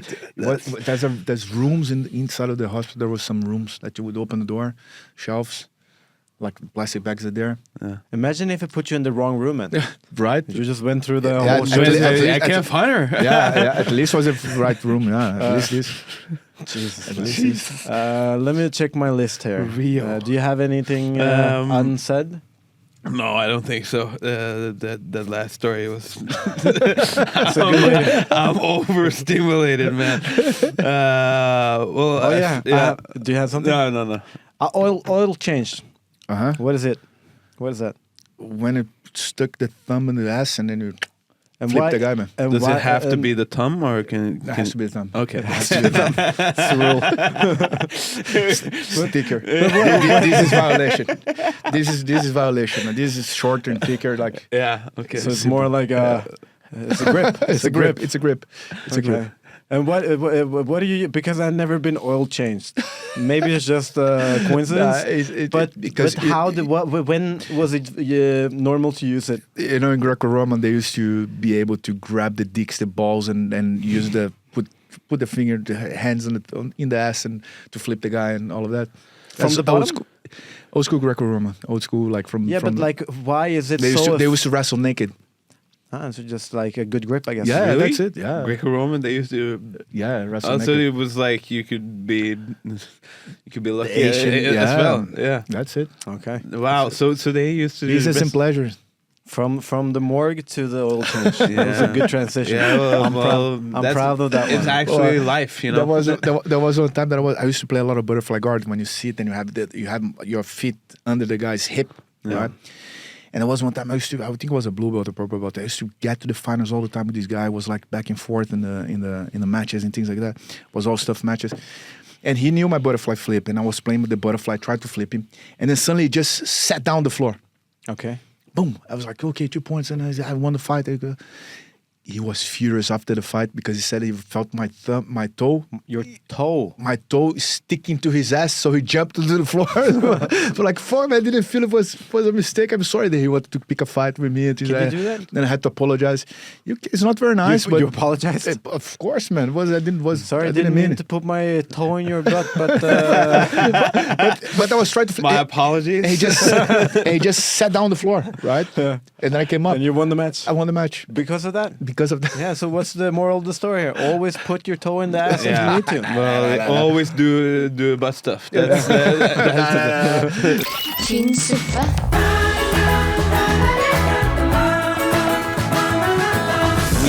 We have a segment when Bror is not here. Yeah. But we usually have a segment called Nordnorsk ordbok. I know. And we're not going to do that now, but let's do Brazilian. I'm talking to the guys there, Fat Tutor. I'd call in Robert and the... Yeah.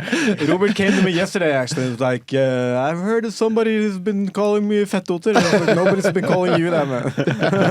It's Robert? It is Robert's brown belt at Frontline Academy. From Buddha. Fat Tutor. But let's do a Brazilian dictionary. Okay. Because porra. Because that's the most used porra word. Can be so much, man. It depends on the intonation. Directly translated, what is porra it? Is the sperm. It's sperm, okay. Yeah. When you're coming or just sperm? Just the sperm. Just the sperm. but it's But you can use this as a verb. Yeah, but it's kind of like fuck, right? Yeah, it can be fuck or you feel surprised. Say porra. Yeah, you can use it. Porra. She likes good, you know. Like they would say porra. So it's basically like fucking fun. Fun. Yeah, like fun. Porra, caralho. That was the same thing. And my favorite porra from you is the porra you give me when I have to pay overweight for the way back.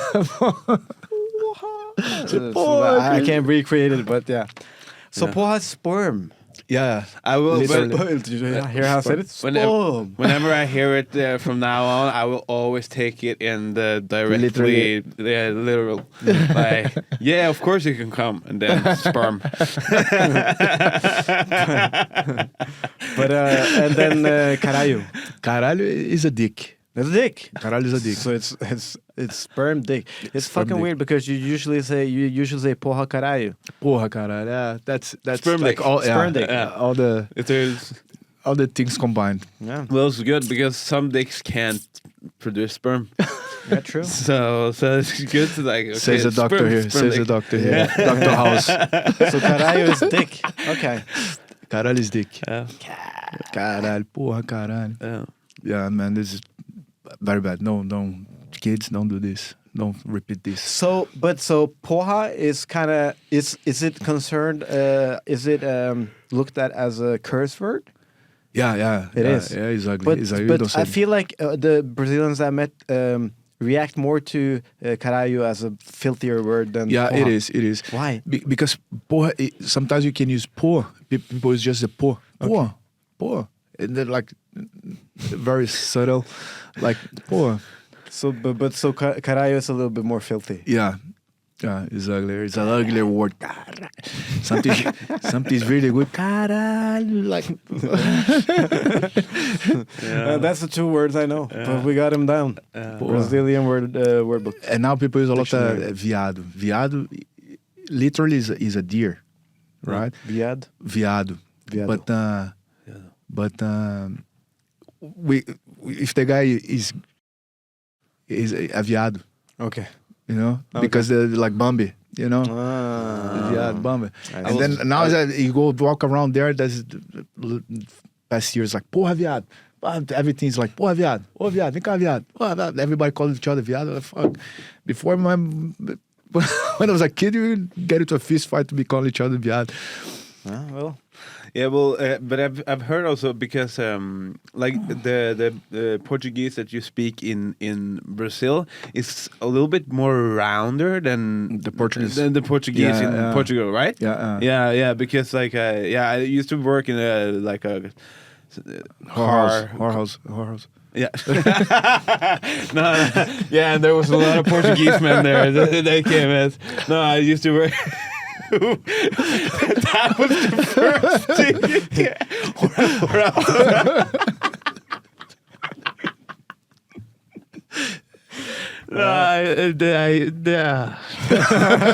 I used to work in a spare part car. Oh fuck! Store in a store, and there was a Portuguese dude, and it felt way more like it felt way more like square than like the. It's more similar to the Spanish. Yeah. You know, So Portuguese or Brazilian Portuguese? Portuguese from Portugal. Okay. Portuguese from Portugal because they're neighbors. So. And then we messed it up in Brazil, and it's different. Like here, Brazil is so big that what you speak in Rio is different than what you speak down south and up north, and like Yeah, or São Paulo, for example. São Paulo is a lot of like Italian immigrants. Right. So they speak like the Italian almost. You can. It sounds like really? more like Italian. Yeah. So. I also heard that the biggest like population of Japanese people out of Japan and the Nazis that are down there. Yeah, down south. Yeah, but they went that's to Argentina whole, and like whole South America. There's some towns there in down south that they have the German architecture and Really? They speak German. And things like that. And especially in Argentina, right? Yeah, but Argentina is not Brazil, you idiot. Come on. I know, but sake. we're talking about nothing. I know. Merengali probably has a little bit of German in him, huh? If you see him, can't you imagine him with that uniform? Yeah. Yeah. I don't think we would have his jiu-jitsu if it wasn't for Nazism. It's a pure blood. Yes. In São Paulo, there's the biggest Japanese colony outside of Japan.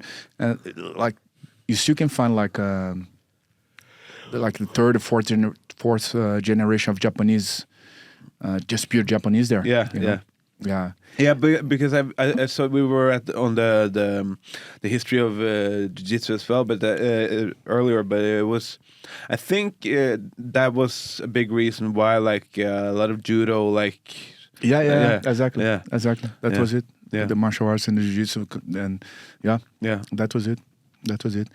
And when the Japanese mix with the Brazilians, the girls, man. That's why I won't make children with white people anymore. Anymore? Oh, well,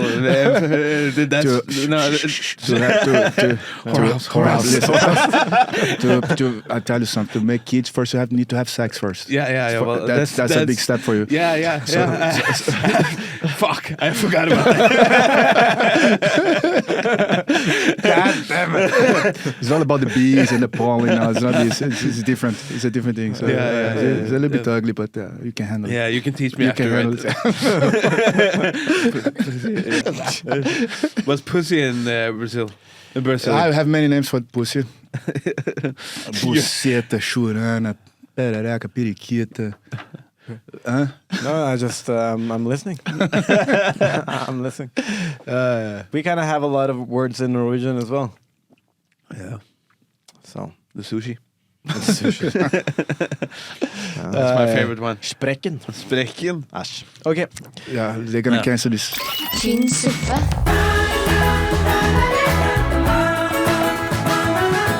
From being like you came from Brazil and like coming to Norway, what's the most fucked up thing that we do? Norwegians. Yeah. Oh yeah. Okay. I don't know. Norwegians are pretty cool, man, but just there is something right? weird things. Weird things. It's hard to tell, but they'll like one. Let's try to think about for example, different things that I saw, like how people behave in the nightclub. Oh yeah. That was, I haven't been out. I don't go out. But the few times that I went out, like how people behave in a way, like and how people. What's fucked up was how people change. With alcohol, without alcohol, and things like that. And people get shit faced, and then people are like punching each other and like pushing each other and like stabbing each other, spilling drinks and things. I don't know how guys don't kill each other. Like in Brazil, like everybody, we have to be careful. There's always a guy that's sober or not that drunk to take care of everybody, and like make sure that nobody's overstepped their boundaries. People take care of each other there in a different way, more, you know. Like you're here and then you know, and then you have to be here. That's a point that like fucking when it gets like 1:30, close to 2 o'clock. Yeah, it's a fucking jungle, man. Yeah, what the hell, man. I would say one big difference, and I mean I haven't met that many Brazilians, and all the Brazilians. Good for you, man. And all the Brazilians that I have met has been through you and jiu-jitsu. So it might be a jiu-jitsu thing, but it feels like the culture is way more open and social. Because Norwegians as a people, it's kind of like We're a bit autistic. Yeah, a bit autistic. Yeah, we keep to ourselves. I think that the first contact is a little bit harder, to get in. But once you get to know people, I feel it's the same. Okay. Which is a problem, for example, that everybody's so nice, everybody's so cool and nice and warmer. But then you figure out they're fucking assholes afterwards. You know what I mean? In Brazil, you mean? Yeah, in Brazil. Yeah. And then you figure out they're freaking assholes, and you get disappointed and so forth, and you get just like, whatever, one more, one less. Right. But after you get to know people, like. I feel it's the same, people like, for example, this, let's go to my house, whatever, like if someone calls you to go to his house in Brazil, you have a beer, you have the food, you have everything. So let's go to my house. Then everybody put a 6-pack of beer or the soda here, like everybody bring their drinks, and this doesn't really happen in Brazil, All right. Maybe bring a case of beer, you put it there, and everybody drinks, and everybody uses, and everybody like. All right. Sometimes when you have people in your house, when people leave, there's more things than it was when they came. When they came, or might be empty. You don't know. You don't know. Yeah. So that's more like this there. This culture, a little bit like this. So that's different too. But people are the same in the end of the day. You just like once you get to know the people, and. Yeah, you connect to them, but the first contact is a little bit harder. Yeah, to get to know people. But it's hard for me to say because I'm in a different position here, right? Yeah. Because you came here as a black belt, and people come to the academy. Like I said, I don't have social life, man. I'm in the academy all day, and I'm in the academy. I go back home. So when there, people are kind of interested of what I do. People interested about me or whatever. So they have a different position. That's why I get to meet people through on the mats, which like I start to see more and more. That everybody, I think you meet people in a different way when you're training with them, when you're on the mat, in a way, right? Yeah. Because we can't lie, man. If you're good in jiu-jitsu, you're good in jiu-jitsu. If you're not good in jiu-jitsu, you're not good in jiu-jitsu, right? So it doesn't matter which car you're driving there. It doesn't matter which brand of a clothes that you hang in your closet there. True. Everybody has the gear, everybody has their skills, and everybody wants to learn, everybody wants to get better. So we help each other and like... And you get to know people in a different way. It's much more intimate and like the energy that you have there. People think that I always talk about like it's almost a spiritual thing when we're in a good hard training session. Yeah. That everybody's in that same energy, the same vibe into the room. There's a different vibe in that room, and one thing as an instructor, I want to bring this vibe up, I want to bring a little bit of Rio, of what I experienced, of what I grew up into that room there, because it was like for me that's magic. It's like I'm 15-year-old again every time that I'm start training, and everybody warm up, everybody's doing jiu-jitsu, everybody's trying their best there, and you see people help each other, and you notice that your best friend is the guy that you're going to train harder with. Yeah. Right? I feel like the culture of a jiu-jitsu gym is so different from anything else I've ever been part of before. Because you go there and the whole thing is we take care of each other, but we kill each other, and then we tell each other how. Yeah. And then okay, so I did this, and when you did this, I did this, and that's how I got there. And then you kill him again, or whatever. And have this magic thing that you just you tap 3 times and ask to stop. Yeah. You're killing me, that's okay. Let's go. Yeah. And let's keep working. Mm-hmm. So and the whole thing, just small things, you say you say hello to everybody that's there.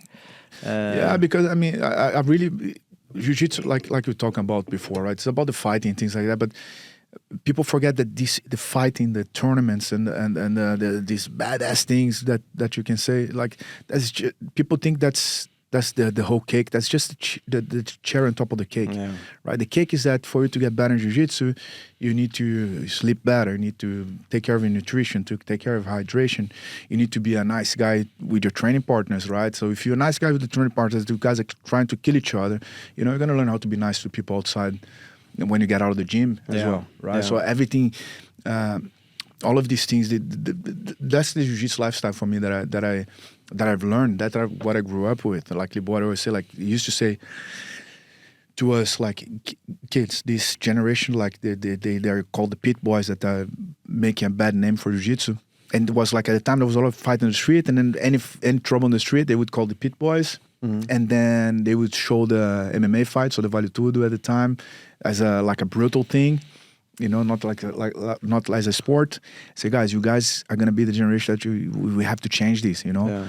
Even to friends of mine that used to train in different academies, say, guys, listen, remember this. You guys have to be the nicest guys, polite, take care of the older people, be polite with the elders, say thank you, good morning, yes sir, no sir, be very polite. But be ready to pull the trigger at any time that you need. Right, yeah. You know, he used to tell this to us from a young age. We're going to be here, kill each other, going to be ready, you know. And I remember to see the older guys that used to work and train jiu-jitsu, and then maybe the guy would go there with a suit, but he had like sneakers. Right. And he lifts his shoes because he only used the shoes to work, because if he needs to use his self-defense, that shoe is bad to work the self-defense. You have more grip with the sneakers and blah, blah, blah, you know, like there was a lot of, it's all about being ready all the time to take care of yourself, be ready. And then, of course, Mr. Carlos Gracie and Mr. Helio always preached about the Gracie diet, and right, that you need to be with this rigid diet that you have to follow through to be good, to be better. They didn't eat meat at all, did they? I think they started to implement some meat afterwards, but it's basically fruits and cheese and eggs. Right. Okay. So and then they started to introduce some I think when Hickson was fighting, he was eating some salmon and meat and all of that. So was there any cookies or chocolate? No, man. No. I remember to have friends. I remember to have friends. I can't be in that group then. I remember to have friends. We were like maybe 14, 15, 13 in birthday parties or whatever. And no cake, no soda, no, because they were like following through the Gracie diet. To the Gracie diet because of their parents or whatever. You know, no, they can't eat. They live the life like this. I'm gonna drink water now. I have to go to bed, and this and that. Tomorrow is the sun. And take the sun early in the morning, and then go training. And that's a part of the diet as well, to go be in the sun. Be in the sun early in the morning. Okay. What Huberman says, Mr. Carlos used to say already. Yeah. It's harder around here in the winter and stuff, but. But but I feel the culture, man. It's when I started jiu-jitsu, I was living in my dad's house for 2 years because he went to the States.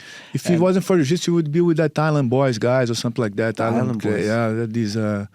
I can see without jiu-jitsu. The Island Boys. Google the Island Boys. Island Boys. I can't remember their song, but they had like don't need the side to teach song. Island Boy. You'd be one of them. But and I kind of like isolated myself. Some dreadlocks and tattoo on his face. I'm trying to make like a fucking sincere point. But I agree with him. You would be like that. Yeah. You're on your way to becoming a bad person. Still a bad person. Yeah, still a bad person, but now I have jiu-jitsu. You have to tattoo that one. Jiu-jitsu saved my life. Yeah. That's it. Yeah. In your face. In my fucking face. No, but I was kind of isolated. I was isolating myself slowly but surely. I was living there out of nowhere, basically. Slowly going gay. And then getting gay. And I couldn't have that. No. Have you tried? So and then I found jiu-jitsu. Okay, before you tried? Before I tried. Okay. And then Nick, if you have to try to hold the dick like this, like see, like, okay, is it what I want? Is it not? Is it? Is it you? Is it you? Is it you that are gonna change my life? No.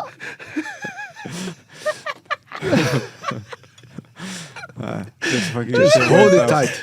I don't know what I was going to say. I don't know what I was going to say. You're isolated. I was isolated. Your gay thoughts. Yeah. And then I went to jiu-jitsu, and it's I guess it's not like a team sport, but it is. It is a team sport. Because, I mean, when you spar, it's one against one, but then it's more or less like... You need a training partners to get better. Yeah. You can't train with the wall and get better, you know. You need the training partners to be better. And you need to make a training partner better to have a better training. True. So things are exponentially growing for both sides. So all of a sudden, like, I had like a really social thing that I didn't know was a thing. This year, people become like a family. Like, still, the guys that I grew up training with, they're my brothers these days, you know. That's you create this bond and this. Suddenly I have had social life and then I wasn't gay. Yet. Still hadn't had the confrontation with the dick. Did you? Look at eye to eye. Gotta look it in the eye.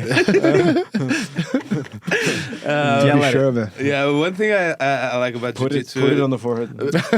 I've been like jiu-jitsu, other stuff like that. I did a lot of like long distance running and like Ironman training. Who's the gay here? You, man. Yeah, I see it. Fuck. Am I the gay? Yeah. Okay, that's cool. Oh, I have to learn sex with a gay as well. That how to call that marching like the guys walk. Kapgang. Yeah, that's it. Yeah, maybe you should do that. Yeah, because that's gay. Yeah. Okay, sure. I'll try that. No.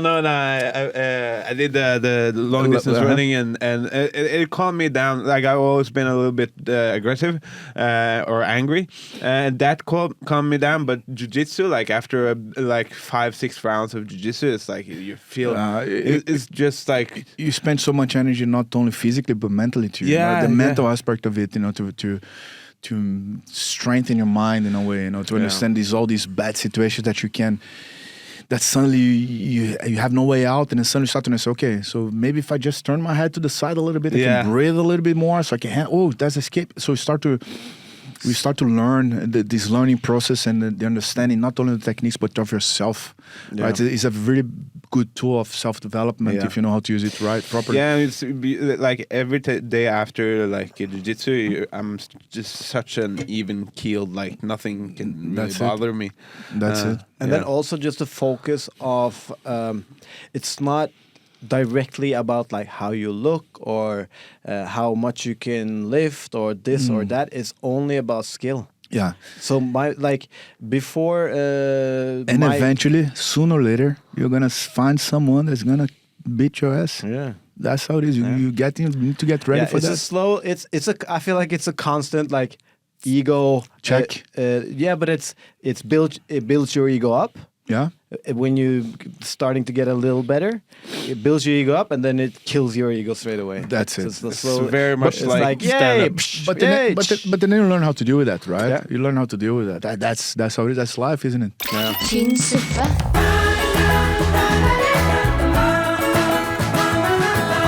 For example, I was at Carson's Academy once, and then 3 guys came inside, like talking, and they were like, "Yeah, we have to take this guy. I don't remember why, or the guy's from Muay Thai, whatever. We need to take him, but he's too small." And I was maybe 16, 17 or something. Okay. Yeah, they come. Say, what? No, you have to beat up a guy. Just need to slap him around and put him down, maybe choke him out. But because we're too big, the guy's small. It's about a few as a kid to I was like, no, but and you can't say no in a way, right? Yeah. How old was this guy? Grown up? I don't know. Okay. But I was a little bit like, oh yeah, I'll go. And then one guy that was like maybe 60 kilos, older, said, "No, I can't go. Leave the kid here." It just left. Didn't ask anything. Just left to go get the guy. To represent the gym. That was it. That was cool. it. And you have to be ready to all these stories. If someone walks into this door like Jesus shit, you have to be ready to defend. If the teacher points to you, you're gonna have to do it. And you almost wanted to be the one that was picked in a way, Right. So you wanted to be the one who served justice. One time was me, Pedro Duarte, and someone else. I think I remember Pedro was a brown belt at the time. It was a brown belt and was maybe a purple or blue belt. So in Libório's academy, it was like Murilo Bustamante, Libório, and maybe Bebel was there. And then came one guy in the door, and he said, "Hey, I'm from karate. The jiu-jitsu shit. I'm gonna lift weights here, and I'll come back to see who's gonna prove me wrong." Right? And then the guy's like, "Yeah, shit, he's coming back, huh?" Blah. And then they didn't talk much about it, and they left 2 minutes after. And then me and Pedro in the room, like, "Man, the guy's come back, man. What the fuck? We're here alone." And they said, "No, I can't leave." so let's warm up. So we like warming up, and then Pedro put his mouthpiece, and then we had like the sunga, like speedos, you know. Okay. And then we took off the gear, training speedos and slapping each other, like. And then Pedro like, yeah, I'm a brown belt, I can go first, and like, or you, Why were you slapping each other? Or you can go, and then if he beats you, I can beat him up. What do you want to say, man? You go, you go. And then we warm me up, and then like maybe 20 minutes, half an hour later, Libório, we're looking back. And you guys in your speedos, we are like slapping each other. Yeah, drippy sweat. And the guy's like, what's happening? I said, and the Pedro said, where's the guy? I'm ready. Where's the guy? And they wait. And then they brought the guy back. The guy was just cracking a joke. Just fucking with the them. guy was just fucking with them. It was just a friend that was fucking with them. The two clowns there just like dripping sweat, tired as fuck, ready to... First of all, why were you in Speedos? And why were you slapping each other? to warm to start that adrenaline, man. To warm up, but because like we only had the geese. Because if you see before, like the old guys fighting, they used to fight in speedos. Yeah, but why do you think that is? Just to have less, I don't know, just to have less. Because it's fucking cool, man. It's sexy. It's cool. It's sexy. Yeah, man, I want to bring the Speedo back to It's UFC, sexy, man. Yeah, man. Just to have the fucking... If the fight with me and the Jakob happens, then I'm doing a Speedo. Be careful your got balls. pictures taken, right? Yeah, but Your balls fall to one side like this is like a fucking terrible. Very small balls, though. So it's I got my pictures taken, but I haven't gotten the results. Yeah. So have you heard about this fight? Which one? Alex is doing a MMA fight with Jakob from Guttegard. Oh yeah, okay. Yeah, MMA fight. Oh yeah. You have to take him down, man. You have to take him down. You have to take him down. Of course. Yeah. I think Jacob has the weight. Yeah. He has the weight advantage. You don't think, you know. I know. Look at him. I know. He has the hip advantage as well. Yeah. So you have to His take him name down. should be Teta. but he's training every day. He's training every day with Mosen. See? He's training every day there with Mosen. And Mosen is supposed to be the ref. Yeah. He's training every day there. Fuck, man. I can't train now. I've been out for like 3 months. Okay, what happened? No, just Hemorrhoids. popped. Okay. Popped. Hemorrhoids, yeah. Yeah, I got an MRI on my ass. they keep popping up. Yeah, I have to make a... What the fuck is that? I used to get dicks there all the time. Now it's a problem suddenly. No. Just I was actually just sitting on. I was playing like open. Playing open guard, just like and just was going to sweep, and then just roll over and stood up, and then like, fuck. Yeah. So nice. Yeah, it's pretty bad because like I want to train, so I'd go back, and then it pops again, and then it's just like Let's check it out. Yeah, I'll check this out. Yeah. So I don't think this fight's gonna happen. You don't think so? No. He's already full of excuses. Yeah, true.